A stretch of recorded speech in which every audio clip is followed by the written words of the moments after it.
रनौत अपनी एक्टिंग से ऑडियंस को अट्रैक्ट करने में हमेशा सक्सेसफुल होते हैं। इन्होंने खुद के दम पर बहुत सारी मूवीज़ की हैं और उसमें से ये प्रूव भी किया है कि ये किसी से कम नहीं है। चाहे इनकी मूवी क्वीन हो या मणिकर्णिका, इन्होंने हर रोल बड़ी ही खूबसूरती से कैरी किया है। हेलो दोस्तों, मैं हूं निशी तन्वर बॉलीग्राड स्टूडियो से। तो आज बात करते हैं कंगना रनौत की अपकमिंग मूवी थलाइवी, जो डायरेक्ट की है AL विजय ने और प्रोड्यूस की है शैलेश R सिंह ने, उसके बारे में। फिल्म वैसे तो 26 जून 2020 में रिलीज होने वाली थी, पर अब ये फिल्म OTT पर रिलीज होगी। रिलीज डेट अभी भी शिफ्ट हो गई है क्योंकि कोरोना वायरस पेंडेमिक की वजह से शूट पेंडिंग रह गया है। चलिए बात करते हैं उन सिमिलैरिटीज की जो है real and real life Jaya Lalita में। कंगना ने एक इंटरव्यू में बोला था कि जया ललिता और मैं दोनों ही रिलेक्टेंट एक्टर्स हैं। हमने कभी सोचा भी नहीं था कि हम एक्टर्स बनेंगे, पर हम बने, और जिस तरह उन्होंने इज्जत और प्यार कमाया, मैंने भी कमाया। कंगना अभी हाल ही में अपनी बायोपिक बनाने की सोच रही थी, पर जब उनको जया ललिता की बायोपिक में काम करने का मौका मिला तो उन्होंने ये कहा कि कहीं ना कहीं उनकी लाइफ जया ललिता से बहुत मैच करती है और इसलिए उन्होंने इस फिल्म के लिए हाँ की। तो चलिए बात करते हैं इस फिल्म के वर्थ की। कंगना ने ये भी कहा कि जया ललिता जानती थी कि उनकी वर्थ क्या है, इस वजह से उन्होंने खुद को एक ग्लैम डॉल से ज़्यादा समझा और एक सक्सेसफुल पॉलिटिशियन बनी। कंगना रनौत ने ये भी कहा कि सेम फीलिंग मुझे भी आई थी कि सिर्फ एक एक्ट्रेस होना ही मेरे लिए सब कुछ नहीं हो सकता है, इसलिए मैंने film making as a career option और चूज़ किया। दूसरी सिमिलैरिटी की बात करें तो वो है longed for a family and child. Kangana का कहना है कि जया ललिता की लाइफ में भी एक ऐसा मोमेंट आया था जब उन्हें लगा कि उनकी भी खुद की फैमिली होनी चाहिए, जैसे हर औरत की लाइफ में आता ही है, और ऐसा मोमेंट मेरी लाइफ में भी आया था जब मैं इस सेम थॉट प्रोसेस से गुजर रही थी।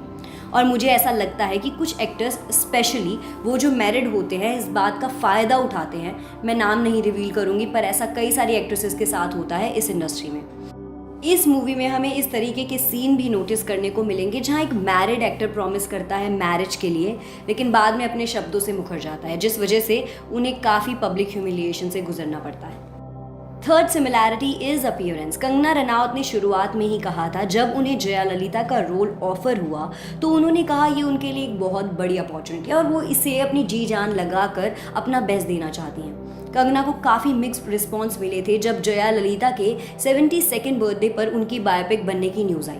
ऑडियंस को लगा था कि कंगना ये रोल अच्छे से नहीं कर पाएंगे और उन्हें किसी और एक्टर को कास्ट करना चाहिए इस रोल के लिए। लेकिन जब कंगना की बहन ने कंगना की फ़ोटो अपलोड करी एज थलाइवी, वो काबिले तारीफ था। कंगना ने सेम वाइट साड़ी और रेड बिंदी कैरी की, बिल्कुल जया ललिता जैसे, और काफ़ी सारे एफर्ट्स भी लिए उनके जैसे अपीयरेंस गेन करने के लिए। The fourth similarity is dance. Kangana ने जया ललिता की बायोपिक में उनकी ही तरह भरतनाट्यम डांस करने की पूरी कोशिश की है। कंगना ने एक इंटरव्यू में कहा था कि उन्हें डांस उतना अच्छे से नहीं आता और जया ललिता मैम एक बहुत अच्छी डांसर थी, जिस वजह से उन्हें हर छोटी छोटी चीज़ पर बहुत ध्यान देना पड़ा।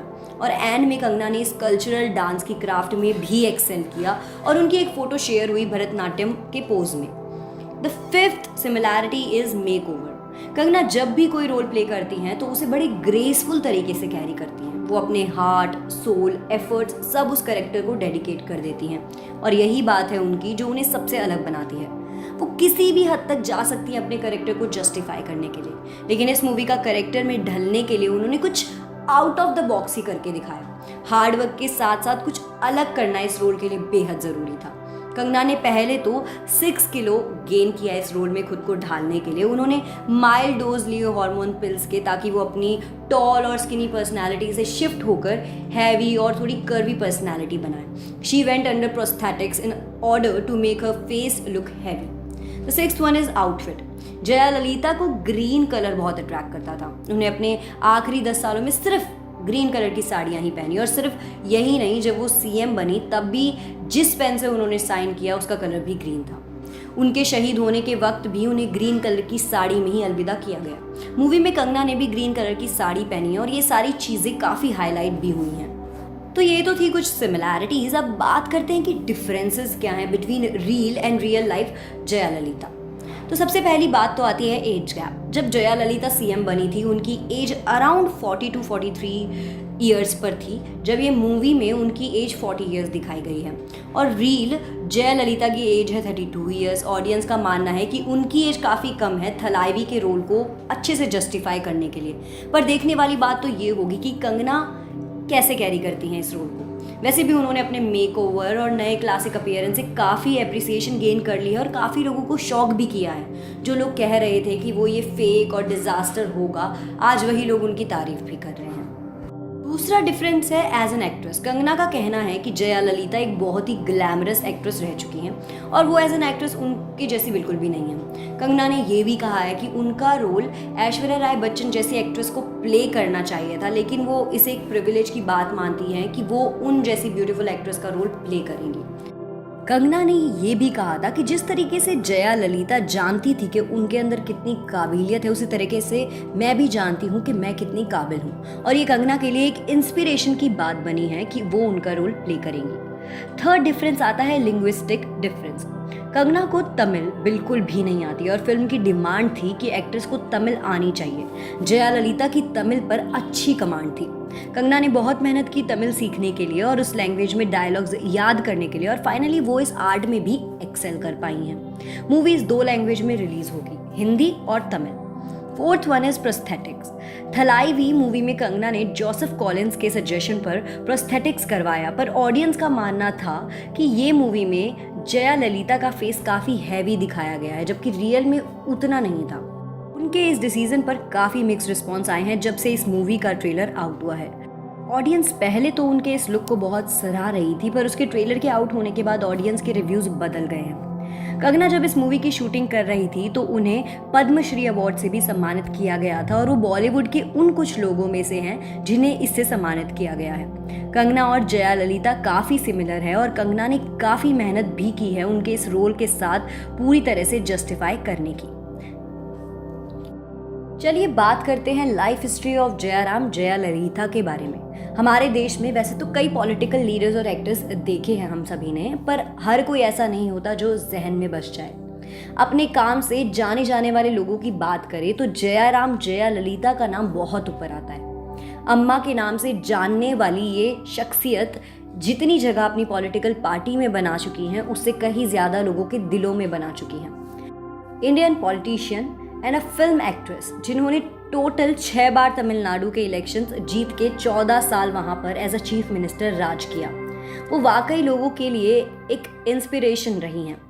1989 में उन्हें ऑल इंडिया अन्ना द्रविड़ मुन्नेत्र कज़गम, जो कि एक द्रविडियन पॉलिटिकल पार्टी थी, उसका जनरल सेक्रेटरी बनाया गया था, जिसके बाद से ही उन्हें अम्मा यानी कि मदर और पुराची थलाइवी यानी रिवोल्यूशनरी लीडर के नाम से जाना जाने लगा। पर अपने पॉलिटिकल पार्टी के सफ़र को शुरू करने से पहले उन्होंने अपने करियर की शुरुआत एक्टिंग से करी थी in the mid 1960s। As a child artist 1961 में ही वो एक कन्नड़ मूवी में फीचर हुई थी एंड सिंस देन उन्होंने 1980 तक इन टोटल 140 तमिल, तेलुगु और कन्नड़ फिल्मों में बखूबी काम किया। डिस्पाइट ऑफ द फैक्ट कि उनकी मदर का ये डिसीजन था कि वो एक एक्ट्रेस बने, उनका नहीं। उनकी कामयाबी के पीछे कई सालों की मेहनत भी दिखाई दी है। कार्नेटिक म्यूजिक से लेकर भरतनाट्यम, कुचिपुड़ी, मोहिनी अट्टम, मणिपुरी और कथक तक म्यूजिक और डांस में उन्होंने ट्रेनिंग ले रखी थी। Tamil Nadu state film award, film fair award, Madras film association award और रशियन फिल्म फेस्टिवल जैसे बड़े बड़े अवार्ड फंक्शंस में उन्हें बेस्ट एक्ट्रेस के खिताब से कई बार नवाजा गया। इज्जत, अदीमाई पेन, सूर्या गांधी, विनीरा अद्दई जैसी हिट फिल्में देने के बाद उन्होंने 1982 में अपने पॉलिटिकल करियर की शुरुआत की थी AIADMK पार्टी को ज्वाइन करने के साथ। उसी साल उनकी एक बहुत famous speech greatness of women, जिसको पेनेन पेरुमई के नाम से जाना गया था, उसे बहुत लोगों ने पसंद किया था। Also the then Prime Minister Indira Gandhi appreciated her especially for her clarity and strong diction throughout the speech. 1984 में MD Ramachandran, who was the Chief Minister of Tamil Nadu और जिन्होंने AIADMK फाउंड की थी, उनकी डेथ के बाद जया ललिता को उनकी पोजीशन लेने को कहा गया था। 96 मेंबर्स के सपोर्ट से 1988 में उन्हें तमिलनाडु का चीफ मिनिस्टर बनाया गया था और साथ ही 1989 में she was the first women to be elected leader of the opposition in Tamil Nadu legislative assembly. पर जैसा कि कहा ही गया है कि कुछ लोग ऐसे होते ही हैं जो आपके सक्सेस से हमेशा जलते रहेंगे। उस वक्त जयाललिता के करियर में वो लोग डीएमके पार्टी के थे। They attacked her assembly in front of the assembly speaker. But her self-respect always mattered to her and she just walked off with her torn sari. उस बात के लिए उन्हें लोगों से और मीडिया से काफ़ी सिंपैथी मिली थी, क्योंकि कहीं ना कहीं वो महाभारत में द्रौपदी के साथ हुई चीज़ को एक बार फिर उस इंसिडेंट के थ्रू दिखाया गया। In 1991, she first served as the Chief Minister of Tamil Nadu, and during this term, she invited Ford Motor Company to set up a business in the state. और उसके चलते धीरे धीरे करके Hyundai, BMW, Renault, Nissan और कई सारी बड़ी बड़ी ऑटोमोबाइल कंपनीज ने वहाँ पर अपनी फैक्ट्रीज सेटअप की, जिसकी वजह से चेन्नई को डिट्रॉइट ऑफ इंडिया के नाम से भी जाना जाने लगा। पर 1996 में वो डीएमके पार्टी के अपोजिशन में उस साल का इलेक्शन हार चुकी थी, और शायद इसके पीछे का रीज़न था उनके फोस्टर सन की big fat Indian wedding. That wedding was added into the Guinness book of world record for having the largest banquet hall and most number of guest. इस ग्रैंड वेडिंग की वजह से उनके opposition में खड़े members ने ये एलिगेशंस लगाए कि वो करप्शन में इन्वॉल्व हैं और लोगों का पैसा खा रही हैं। But sooner she made a statement that the wedding expenses were paid by the family of the bride. पर फिर से उन्हें 2001 के इलेक्शंस में खड़े होने पर मना कर दिया गया, that as she was held guilty for allegedly obtaining the property of TANSI, Tamil Nadu small industries corporation, which was a state agency, जिसका नतीजा ये था कि उन्हें 5 साल की जेल की सज़ा सुनाई गई। साथ ही उन्हें प्लीजेंट स्टे होटल केस में भी 1 साल का इम्प्रिजनमेंट डिक्लेयर हुआ था। लेकिन इन सारी चीज़ों के बावजूद उस साल उनकी पार्टी इलेक्शंस जीत गई थी और उन्हें सेकेंड टाइम तमिलनाडु का चीफ मिनिस्टर बनाया गया था। मगर जैसा कहा ही जाता है कि होने को कौन टाल सकता है, इसी स्टेटमेंट का सबूत इस बात से मिल गया था कि उन्हें चीफ मिनिस्टर की ओथ लेने के कुछ टाइम बाद ही डिस्क्वालीफाई कर दिया गया था। 6 महीने बाद जब उनकी सज़ा खत्म हुई तो उन्होंने वापस एक बार अपनी कुर्सी संभाली और इसी तरह वो 2011 में भी तमिलनाडु के इलेक्शंस को जीतने में कामयाब रही। लेकिन 3 साल के बाद उन्हें फिर से डिसप्रोपोर्शनेट एसेट्स केस में 4 साल के लिए जेल की सज़ा सुनाई गई। साथ ही 10 करोड़ फाइन भी चार्ज किया गया। And all of this resulted in her disqualification from the post of chief minister. 2015 में कर्नाटका हाई कोर्ट की स्पेशल बेंच ने ये प्रूव किया था कि वो गिल्टी नहीं है और उसी के साथ उन्होंने फिर 5वीं बार as a chief minister oath ली। इन सारे उतार चढ़ाव के बाद भी उनके अंदर से लव और कंपैशन की वैल्यूज कभी कम नहीं हुई।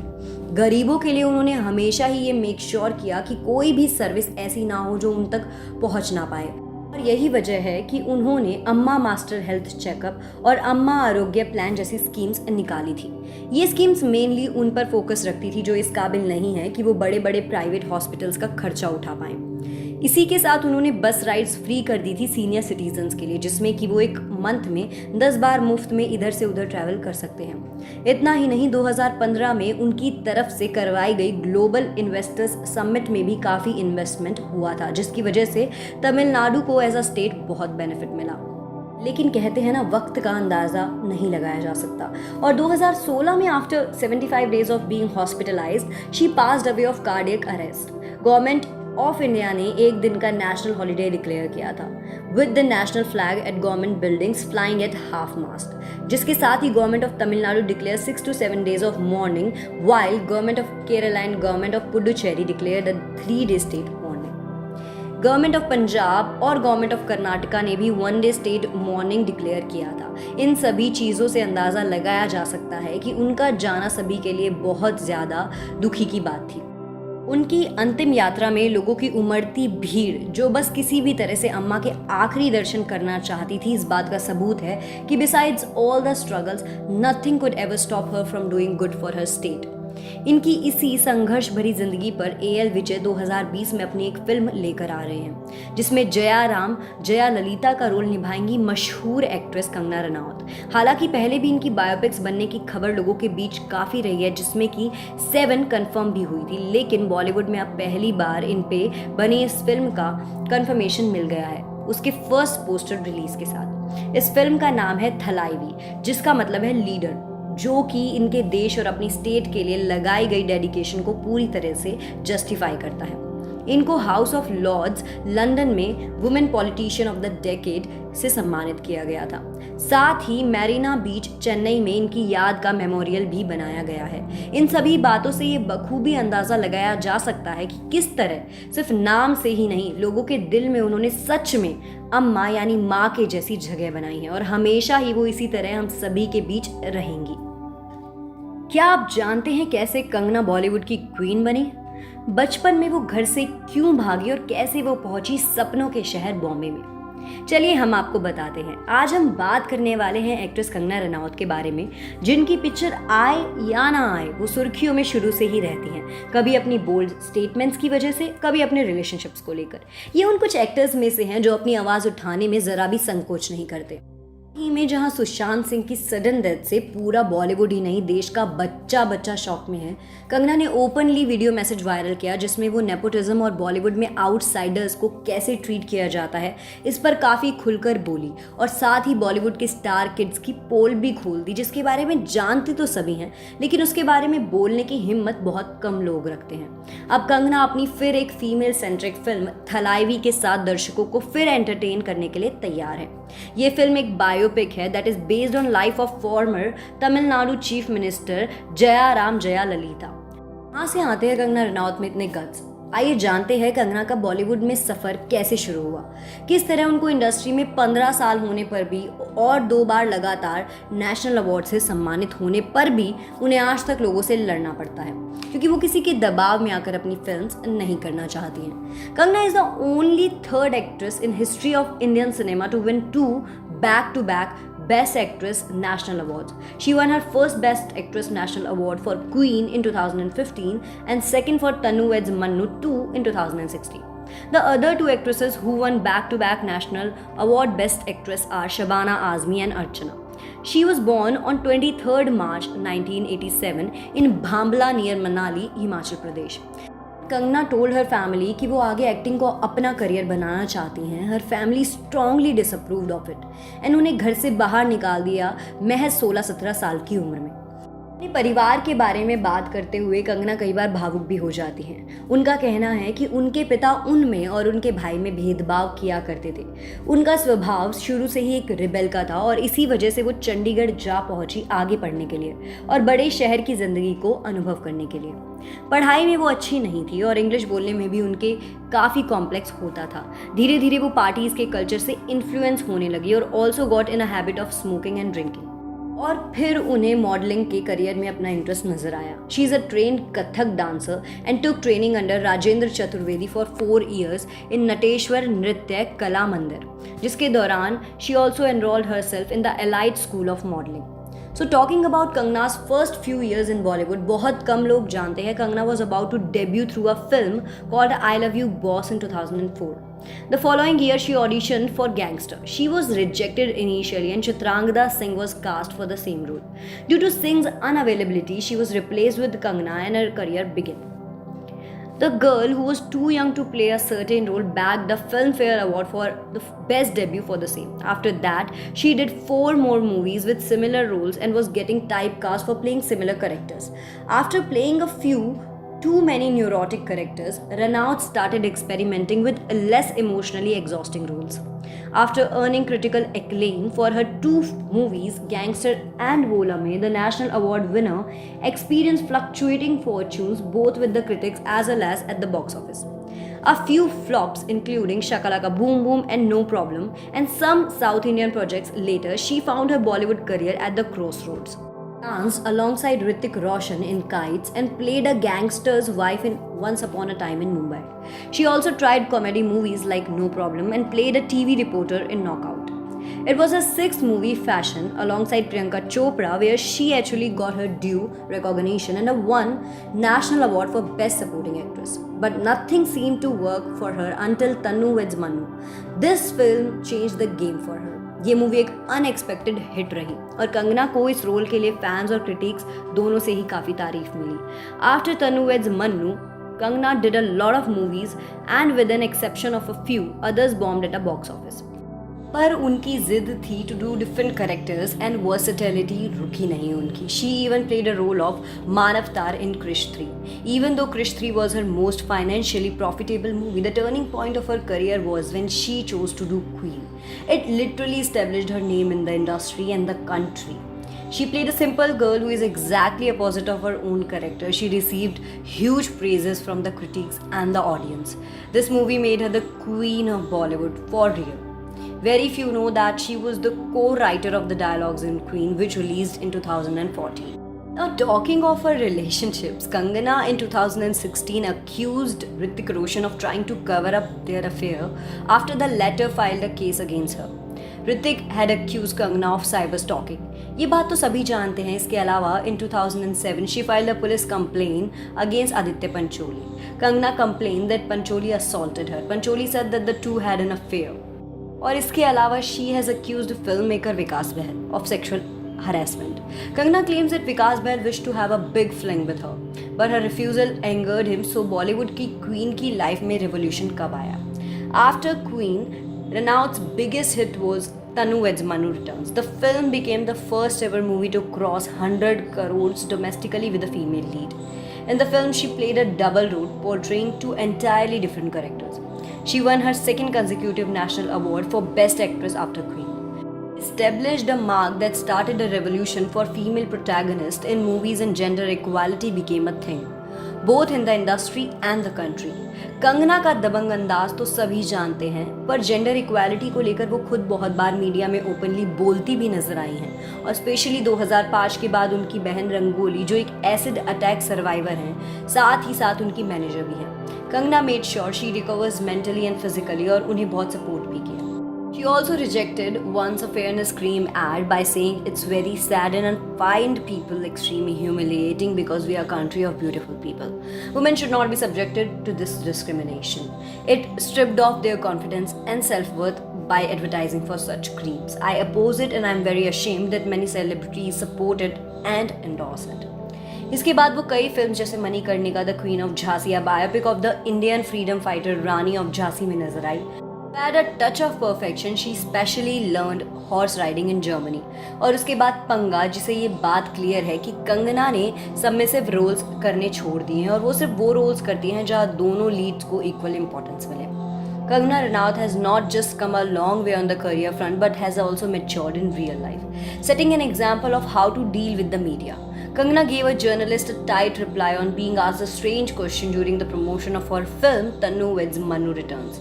When asked on which song she will dance at Ranbir Kapoor or Virat Kohli's wedding, the Queen actress instantly burst into laughter and then went ahead to answer the media person. She asked the journalist, क्या आप मेरी खिल्ली उड़ा रहे हैं? मैं क्या सीधी सादी लगती हूँ आपको?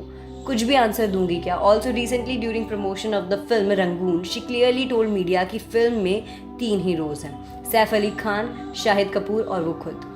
Kangana's journey has been nothing but inspirational. She speaks her mind and her contribution to the Indian cinema is extremely significant. Kangana Ranaut has been particularly outspoken against Karan Johar over the nepotism rule. It's not to say that she hasn't upped her acting game over the years too. After entering the industry as a rookie from Himachal Pradesh, she is now one of the finest actresses of her generation, all by herself. Her passion spans food, fashion, fitness and films. She is a vegetarian who loves to cook in her free time. She was listed as India's hottest vegetarian by PETA in 2013.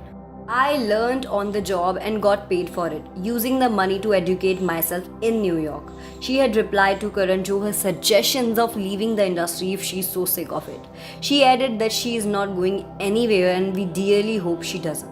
To put it on one line, from an outsider to one of the highest paid actresses of Bollywood, such is the journey of Kangana Ranaut. आखिर क्यों है media और बॉलीवुड कंगना पे गुस्सा? क्या भेजी कंगना ने ऋतिक रोशन को लीगल नोटिस? बॉलीवुड में चल रहे नेपोटिज्म और इनजस्टिस के खिलाफ अगर किसी को आवाज़ उठाने से डर नहीं लगता तो वो है बॉलीवुड की जानी मानी एक्ट्रेस कंगना रनावत. सिर्फ बॉलीवुड ही नहीं लेकिन मीडिया को भी कंगना ने बहुत बार स्लैम किया है। इसी वजह से कई बॉलीवुड सेलिब्रिटीज कंगना से नाराज हैं। कई लोग कहते हैं कि वो ये सब सिर्फ पब्लिसिटी के लिए कर रही हैं। मीडिया को स्लैम करने के बाद मीडिया ने भी कंगना को बॉयकॉट करने का ट्राई किया, लेकिन कई लोग कंगना के साइड से हैं। बहुत सारे लोगों को ऐसा लगता है कि कंगना सच बोल रही हैं और उसमें सच सामने लाने का दम है। कंगना ने बहुत सारे इंटरव्यूज में ये कन्फेस किया है कि वो आदित्य पंचोली के साथ एक सीरियस रिलेशनशिप में थी। कंगना ने जब फिल्म इंडस्ट्री में कदम रखा तब उसका न्यू कमर होने का फायदा आदित्य पंचोली ने लिया, ऐसा उसका कहना था। आदित्य पंचोली की तब जरीना वहाब से ऑलरेडी शादी हो चुकी थी, लेकिन उसने कंगना के साथ एक्स्ट्रा मैरिटल अफेयर किया। लेकिन आदित्य पंचोली ने उसको फिजिकली असॉल्ट करके उसको हाउस अरेस्ट में रख दिया था। कंगना का ये भी कहना है कि जब वो महज 17 साल की थी तब आदित्य पंचोली, जो उसके पिता की एज के थे और शादीशुदा भी थे, उन्होंने उसके सर पर जोर से मारा और कंगना बाल बाल बच गई। बस इतना ही नहीं, लेकिन कंगना की बहन रंगोली ने भी आदित्य पर रेप का इल्जाम लगाया है और उसके बाद आदित्य ने कहा कि उनको फंसाया जा रहा है। कंगना ने उसके खिलाफ एक पुलिस कंप्लेंट भी दर्ज करवाई थी, जिसके बाद उसको बहुत सारे थ्रेट्स भी आना शुरू हो गए, लेकिन वो पीछे नहीं हटी। उसकी पुलिस कंप्लेन के बहुत सालों बाद आदित्य पंचोली ने बताया कि उसके पास कंगना और रंगोली के खिलाफ सबूत हैं।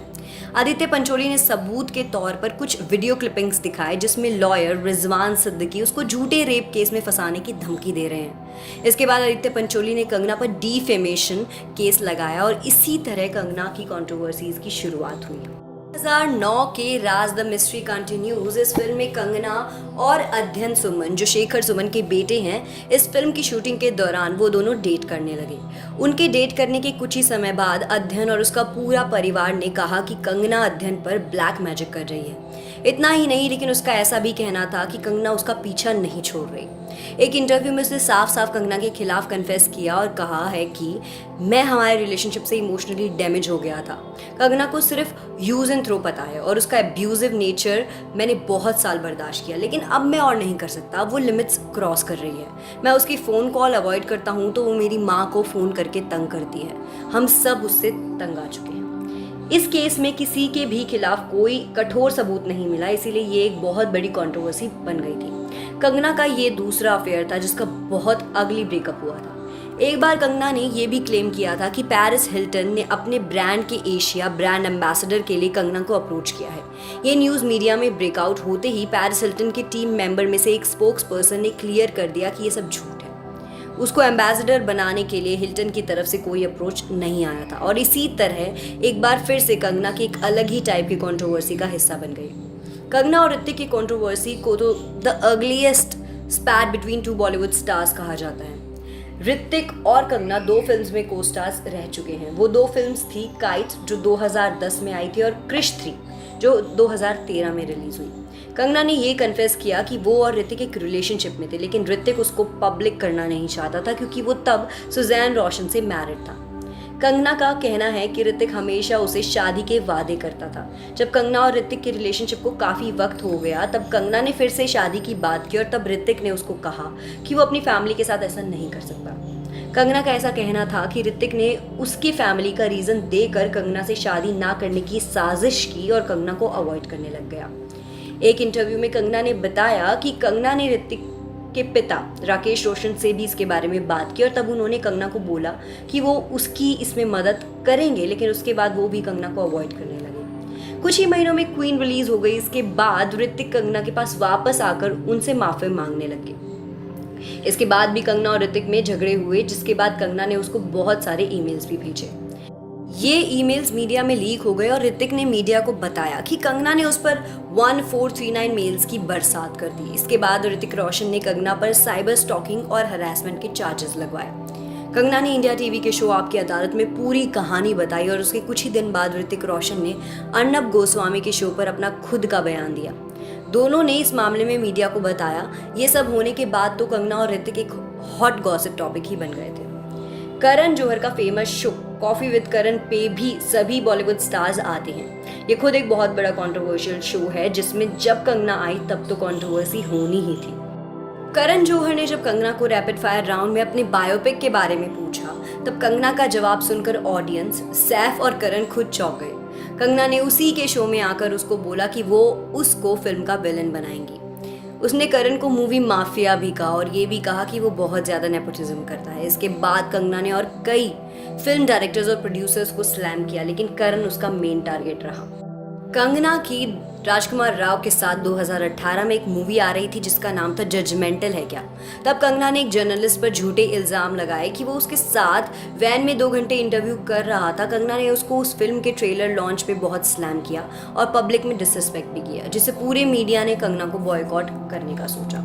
उस फिल्म के बाद उसकी अगली फिल्म मणिकर्णिका भी आई, जब मीडिया ने कंगना और उसकी फिल्म को बहुत क्रिटिसिज्म दिया, जिससे कंगना और मीडिया का रिलेशन बहुत बिगड़ गया। तब से कंगना के बारे में मीडिया बहुत गलत गलत बातें लिखती है और रूमर्स स्प्रेड किए जाते हैं, ऐसा कंगना का मानना है। हाल ही में सुशांत सिंह राजपूत के डेथ के बाद कंगना ने 2 वीडियोस इंस्टाग्राम पर डाले जिसमें वो मीडिया और बॉलीवुड के नेपो किड्स के बारे में खुलेआम बात कर रहे हैं। लेकिन इस वीडियो को ऑडियंस और अर्नब गोस्वामी जैसे कई जर्नलिस्ट से सपोर्ट मिल रहा है। कंगना का कंट्रोवर्शियल बिहेवियर बॉलीवुड का एक हॉट टॉपिक बन गया है, लेकिन उसके मुद्दों की वजह से उसको सपोर्ट भी कई लोगों से मिल रहा है। चाहे कंट्रोवर्सीज कैसी भी हों, वो हमें फिल्म इंडस्ट्री के बारे में, उनके डार्क सीक्रेट्स के बारे में तो सोचने पर मजबूर कर ही देती हैं। तो ये तो थी कुछ दिलचस्प बातें कंगना के बारे में और उनकी आने वाली मूवीज़ के बारे में। ऐसी ही दिलचस्प खबरों के लिए बने रहिए हमारे चैनल के साथ, बॉलीग्राज स्टूडियोज़ के साथ। मैं निशी तनवर बॉलीग्राज स्टूडियोज़ से आप सभी से अलविदा लेती हूँ। हमारे वीडियो को लाइक करें, शेयर करें, कमेंट करें और हमारे चैनल को सब्सक्राइब करना ना भूलें।